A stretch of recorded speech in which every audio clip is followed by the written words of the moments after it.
नमस्कार, सत श्री अकाल। विजय डेस्टिनेशन में आपका बहुत बहुत स्वागत है।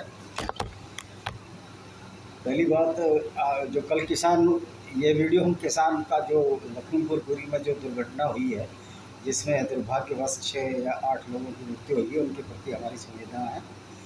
और मेरा हिंदू और सिख भाइयों से निवेदन है कि आपस में कोई दुराव न पैदा करें, क्योंकि हिंदू से ही सिख है और सिख से ही हिंदू है। आज हम जो वीडियो बनाने जा रहे हैं वो बनाने जा रहे हैं 27 सितंबर की रात को 12 बज के समथिंग मिनट पर। तो वो 28 तारीख हो गई, 27-28 की रात कह सकते हैं, या 28 सितंबर में 2021 में जो मनीष गुप्ता जी का मर्डर कर दिया गया था।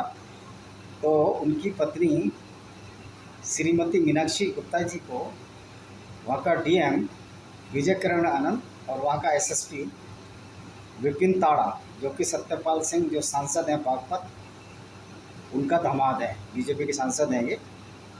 और मेरे से लगी हुई सटी हुई सीट है, क्योंकि हम गाज़ियाबाद लोकसभा में हमारा घर है, वैसे हम दिल्ली में रहते हैं। तो वो उनको धमका रहे हैं, एक तरह से इनडायरेक्टली धमका रहे हैं कि कोर्ट में चक्कर लगाने पड़ेंगे, कोर्ट से कोई फ़ायदा नहीं होगा और 6 लोगों का परिवार बिगड़ जाएगा जो पुलिस वाले इसमें इन्वॉल्व थे। तो मेरा ये कहना है कि उस विजय किरण आनंद ने उनके 6 परिवार का तो देख लिया कि उनका घर बिगड़ जाएगा। अब कितनी एज के हैं पुलिस वाले मुझे नहीं पता, लेकिन एक यंग आदमी जिसका बच्चा 4 साल का है, अविरल नाम है जिस बच्चे का, बहुत प्यारा सा बच्चा है, उसके पिता को आप दे देंगे क्या वापस? दूसरा, आप ये कह रहे हैं, मतलब इतने बेगैरत लोग, बेशरम और बेहया लोग हो आप, कि मैं आपका बड़ा भाई हूँ। तो ऐसा निकम्मा और नालायक, बेहरम, बेहा और बेशरम भाई नहीं देखा, जो अपनी बहन के कातिल को बचाने के लिए अपनी बहन से कह रहा है कि आप मुकदमा मत लड़ो, कोर्ट में चक्कर लगाने पड़ेंगे।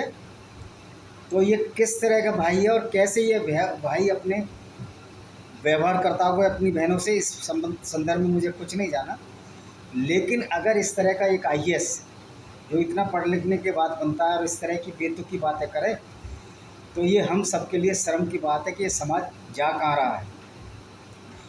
और ऐसे ही एसएसपी भी बैठा है उसमें, तो इनडायरेक्टली ये उनको धमका रहे हैं। लेकिन धमकने की वाली कोई बात नहीं है, ये इनके टूल किट होते हैं किसी भी सरकार के। जो डर गया सो डर गया, वो मर गया। जो नहीं डरा तो ये खुद डर जाते हैं। इनका एक सिद्धांत होता है, या तो डरा दो या खुद डर जाओ। तो अभी विपिन तावड़ा जी का कल मैंने स्टेटमेंट देखा कि पूरी पुलिस को बदनाम नहीं किया जाना चाहिए, पुलिस बहुत काम कर रही है। अगर पुलिस काम कर रही है तो उसके बदले पैसा ले रही है। ऐसा कोई पुलिस वाला बताओ कि जो पैसे ना ले रहा हो। और मैं तो विपिन तावड़ा जी से बोलता हूँ, ऐसे पुलिस वाले बताओ जो रिश्वत ना ले रहा हो, मैं खुद सम्मान करूँगा उनका। दूसरी बात यह है, मेरा भी एक पर्सनल केस हुआ था गाज़ियाबाद में, एक ज़मीनी विवाद था, भाई बंधों से था। एक पुलिस वाले ने खुद, ये तो दीवानी केस था कि हम आपको जो है विजयनगर थाने का केस था कि आपका हम सही लिख देंगे लेकिन पैसे लगेंगे। और उसने बताया कि मेरा बेटा दिल्ली में कहीं मेट्रोपॉलिटन मजिस्ट्रेट है। तो वो वो चौधरी कोई था, वो रिटायर हो गया होगा, नेचुरली बात है, 15 की बात है, वो तो काफ़ी एज का था। तो मेट्रोपॉलिटन मजिस्ट्रेट है या जो भी है, जज है, आई डोंट नो।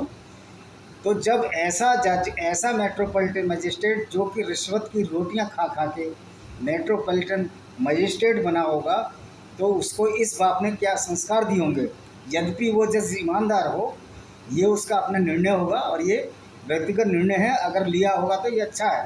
बाकी अगर वो ही पिता के चरण कमलों में, पिता के पद चिन्हों पर चलेगा, तो किस तरह का जज होगा जो दिल्ली में अभी प्रतिस्थापित है, और किस तरह के उसने निर्णय दिए होंगे, ये भी पब्लिक को सोचना है। दूसरी, जब वहाँ की सीओ सिटी थी, जो विजयनगर थाने की एक लेडी थी, समथिंग सिंह, नेहा, मनीषा, जो भी हो, तो मैंने उनको बोला, आपके पुलिस वाले पैसे मांगते हैं, कह रहा उनको तनख्वाह नहीं मिलती।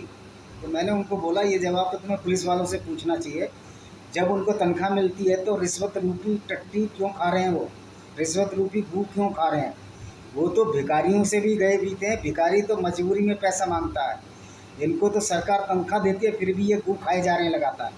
और इस गू खाने वालों में आईएएस, आईपीएस और बहुत सारे सिविल सर्वेंट भी इस टट्टी खाने वालों में शामिल हैं।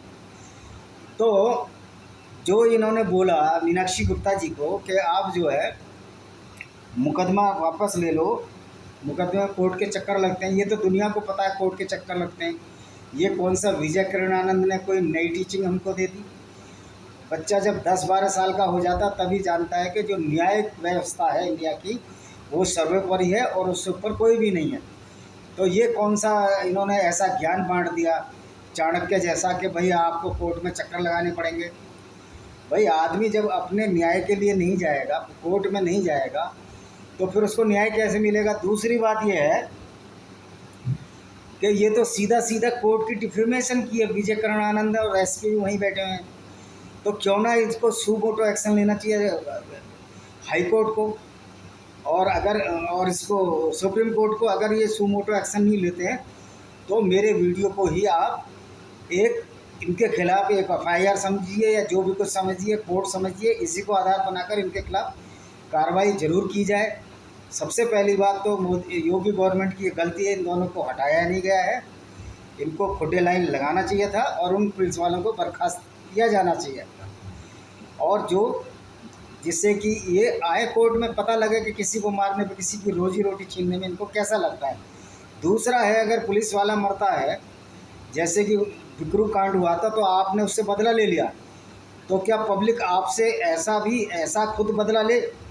तो इसका आंसर अगर एसपी या कोई पुलिस का आला अधिकारी देता है कि ऐसा अधिकार है तो वो भी किया जाए। लेकिन हम उन्हीं से चाहते हैं कि आप जो है ढंग से कार्रवाई करें। योगी जी से चाहते हैं। ये नौकरशाही का कोई भरोसा नहीं। नौकरशाह तो थैया था तैया करने वाले हैं। असली जो पावर होती है वो जनता के चुने हुए प्रतिनिधियों में होती है। मज़े की बात है कि ना कि गोरखपुर के जो सांसद हैं मेधावीनाथ मुख्यमंत्री जी ने ही बोला है, ये कानपुर के सांसद ने भी नहीं बोला कि ये ऐसा हो गया, ये गलत हुआ। और उसके बाद लगातार पुलिस, उसके बाद ये घटना हो गई है लखीमपुर खीरी की। तो ऐसा ना हो कि ये मनीष श्रीवास्तव के कांड को दबाया जाए, लेकिन हम दबने नहीं देंगे। हम जब तक, रोज़ मैं वीडियो बनाता रहूँगा जब तक कि इन 6 पुलिसकर्मियों को बर्खास्त नहीं किया जाता। और सुप्रीम कोर्ट और हाई कोर्ट को तो मैं निर्देश नहीं देता, वो हमारे परम आदरणीय न्यायिक व्यवस्था का अंग है, उनको हम रेस्पेक्ट करते हैं, उनसे रिक्वेस्ट करते हैं इनके खिलाफ ज़रूर डिफेमेशन का केस डाला जाए और मेरे वीडियो को ही संज्ञान में लेते डाला जाए। मैं हर तारीख पर या तो ऑनलाइन और जैसे भी उपस्थिति होगी मैं देने को तैयार हूँ। और मैं अपना ये जो मुकदमा है सू मोटो वाला, इसको मैं खुद ही तथ्य दूंगा। मुझे किसी वकील की ज़रूरत नहीं है, मैं खुद केस लड़ सकता हूँ मीनाक्षी गुप्ता जी के लिए। अगर वो समझौता भी करना चाहेंगी तो वो एक दबाव होगा, और समझौते को भी नहीं मैं अपनी तरफ से लड़ूंगा, वो समझौता करें अलग चीज़ है। लेकिन हम आगे से कोई ऐसी घटना ना हो, इस केस को हम ज़रूर लड़ेंगे अगर सुप्रीम कोर्ट इसको सू मोटो एक्शन लेता है या मेरी इस वीडियो पर कार्रवाई करता है। इसी के साथ हम वीडियो को समाप्त करते हैं। वंदे मातरम। जय हिंद।